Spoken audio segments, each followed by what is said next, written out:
Cool.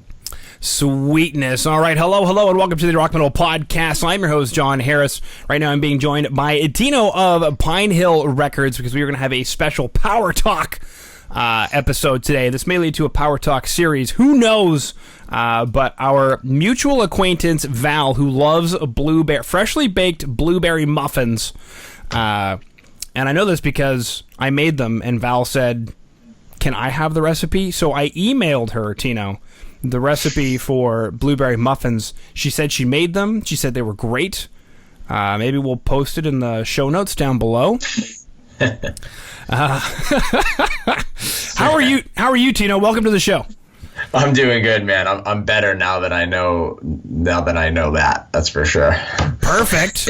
Now I have you out on the show before, so I won't bore you with the question of where in the world is Val from.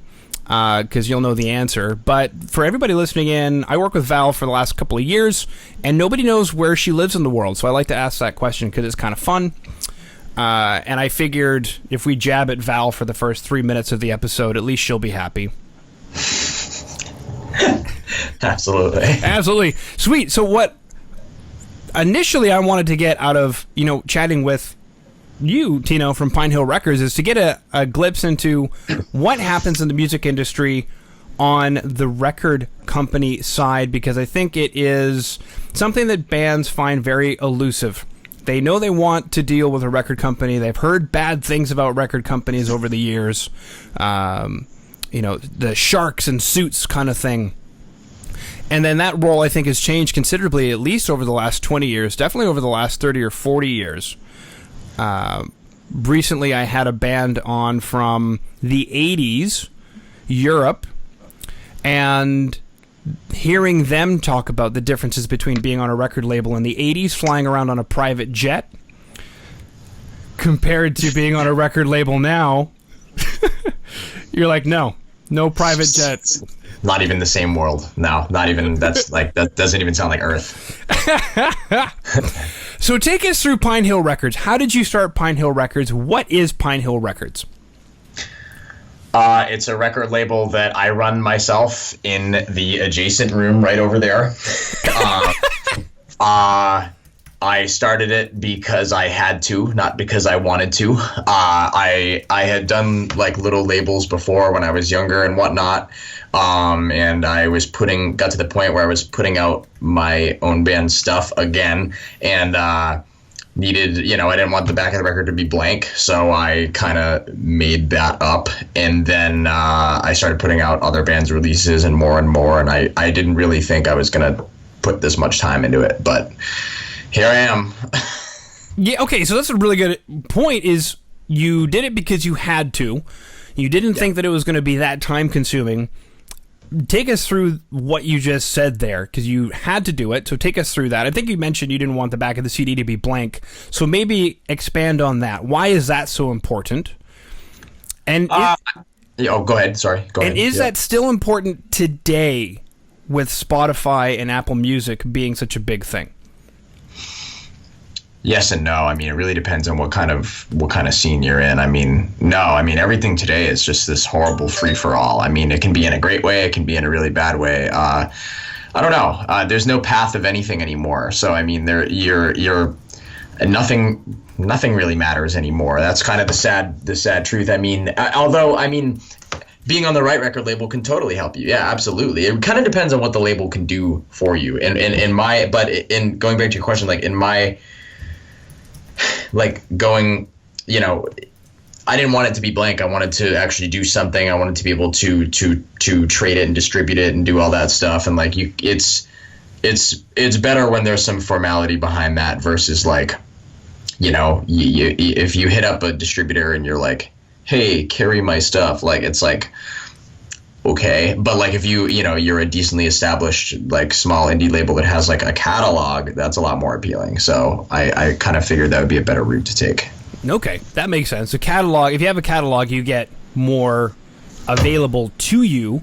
I think this is changing, but I recall that if you had a decent enough catalog, and I can't remember what the criterion was, you could upload to iTunes directly. You could, yeah. you could do that. I think it was you had to have at least like it was either like 20 or 30 or 50 releases under your catalog or something. I never did it direct, but yeah, you are right about that. Okay. Something you mentioned there, which was the best segue, maybe even, I don't know. You said what a label can do for you. So let's start there. What can a label do for a band? What should a band be looking for? Especially with today's day and age. I just got off of an interview with somebody who said, I did everything myself this year. It was a lot of work, but I did everything myself this year. So what is it that a label can do for you? A label, like, stating the obvious, going from real obvious right here. Obviously, they can cover the cost of the pressing, cover distribution. They can cover PR. They can do all. It depends. Like, some labels are very involved in these things, and others aren't. Another formality that's kind of dying too is they would cover studio time. Front money for advertising. I mean, a label can do whatever, and then also like get you in the right circuit and get you on the road with the right bands. Like that. Those are like.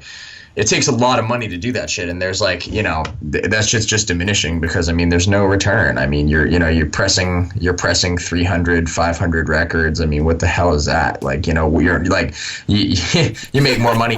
You make more money not doing it. but there's something to be said about streaming. But like, the streaming payouts are higher for artists that are very popular, and like they get a better percentage, and like, that's where any money is in. I mean, there's money in physical too, for sure. I mean, that's why you see like, like current pop stars, like everyth's coming out on LP, which I think is sick. Like, that's great. But in the aspect of, our type of thing where things aren't that big, like that, those are the things that labels can do for you. They press, distribute. If you're sizable enough, maybe they front for advertising and studio costs or whatnot, or I don't know. That's somewhere in that pool. Or they can do nothing for you. Yeah, the funny thing is, after chatting with bands now for going on 4 years, not more than 4 years, I've definitely heard everything with regard to our label's going to do nothing for us. So we did crowdfunding and just left our label. Or one recently I heard was the label said, yeah, we'll give you €5,000, and the band said, well, let's go do a crowdfunding, and they walked away with €20,000 from doing crowdfunding. Right. So you kind of mentioned something there that was you kind of lose money doing the things that were traditionally the mainstay of covering the cost of pressing. Well, you're pressing 300 vinyl. That costs a lot of money. Yeah. As opposed to a few 100,000 vinyl like it was back in the day. Distribution, right. PR, studio time. I can't think of a record label that's paid for studio time in the last, I don't know, probably 20 years, but there probably still is somebody.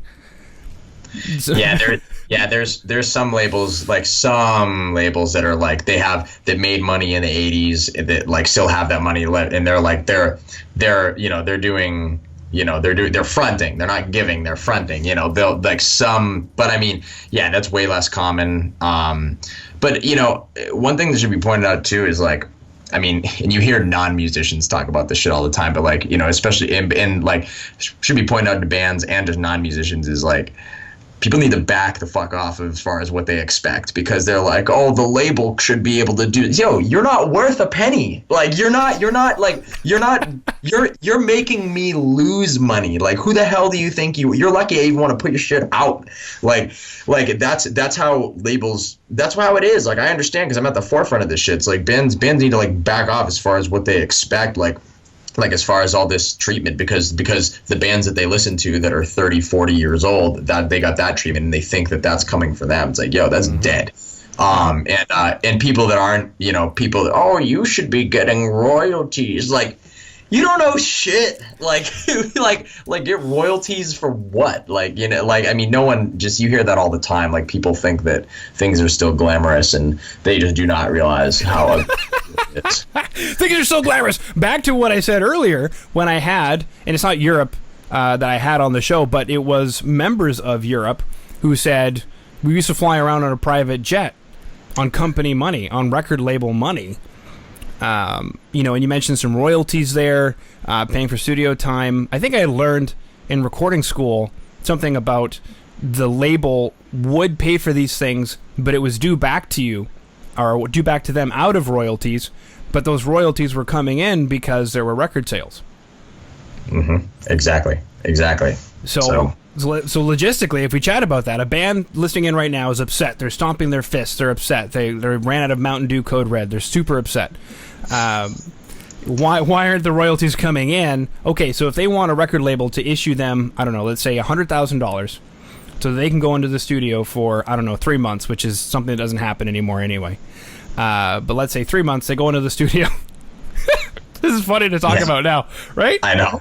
Yeah, it is. I just chatted with a band who said they were in the studio for 12 days, and I said, "Oh my God, what happened? What went wrong?" Yeah. How many of them sold their cars? Yeah, exactly. You guys saved up a lot of lunch money for that. What happened? Because most of the time when I chat with bands who've been at it for 30 years, they're doing the recording in their home studio, direct in. They send it off to some other studio to get reamped or whatever else. And the whole process is done within a week. Right. Maybe. Yeah. So that's where bands backing off from what they expect because, okay, so let's say, let's say for some strange reason, you had $100,000 just give a band to go piss around in a studio for 3 months. If there's no record sales, how are you supposed to get that back in royalties? Never, absolutely never. Yeah.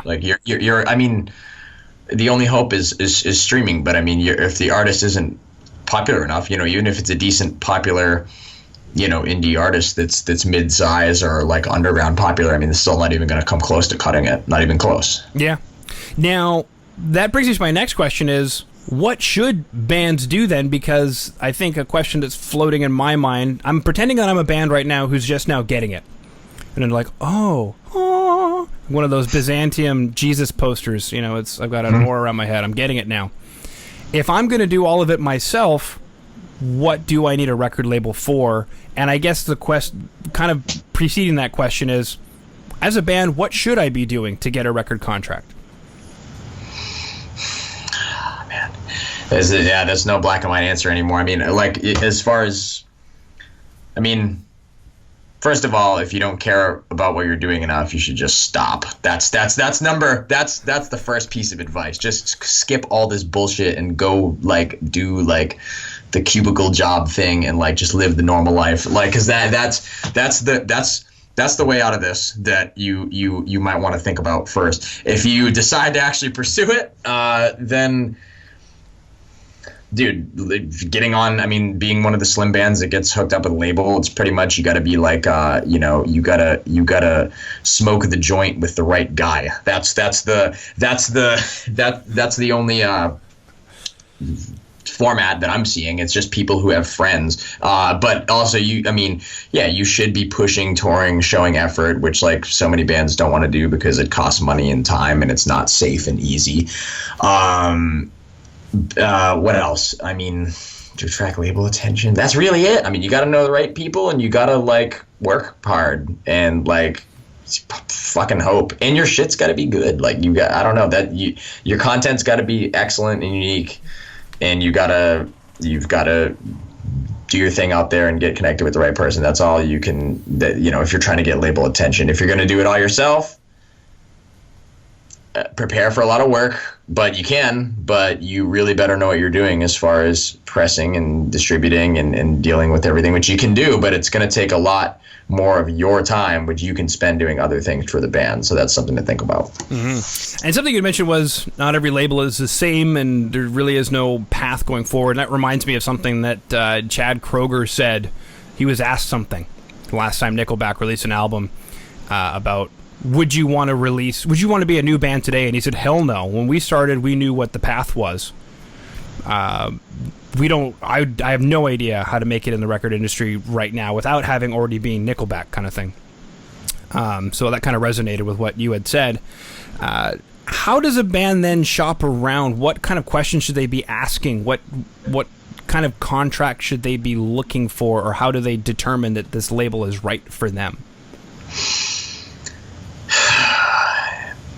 You have to be thinking about what you want. I mean, first of all, if you're not a band that is looking to tour full time and like make a life out of it, you shouldn't even. I wouldn't even put in the effort to have a record label put out your stuff. You know, I get messages all the time for people asking to put stuff out of bands that just don't give a shit about themselves. I mean, they've never even toured. I mean, like, come on, like, why the hell would I do that? But you got like it's unbelievable. It'll be like someone's like bedroom project, or like a band that, you know, plays a local bar, you know, once a month or something. Like, why the fuck would I even think about? No, like, I wouldn't do that. I wouldn't put out my own shit if that's what I did.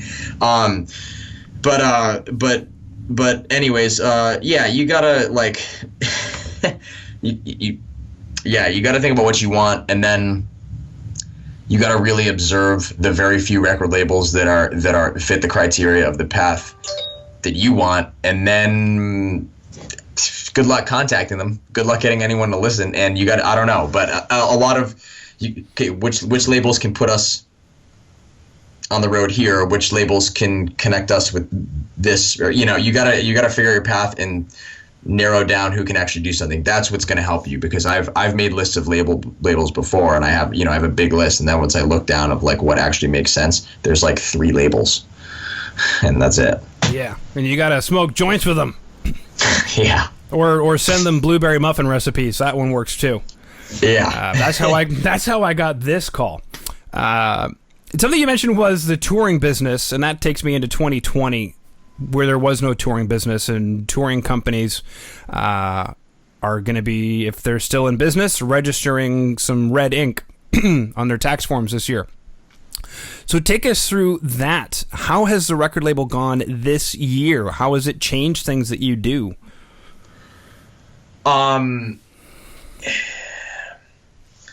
Things are consistently detrimental, so nothing's going to break down at this point.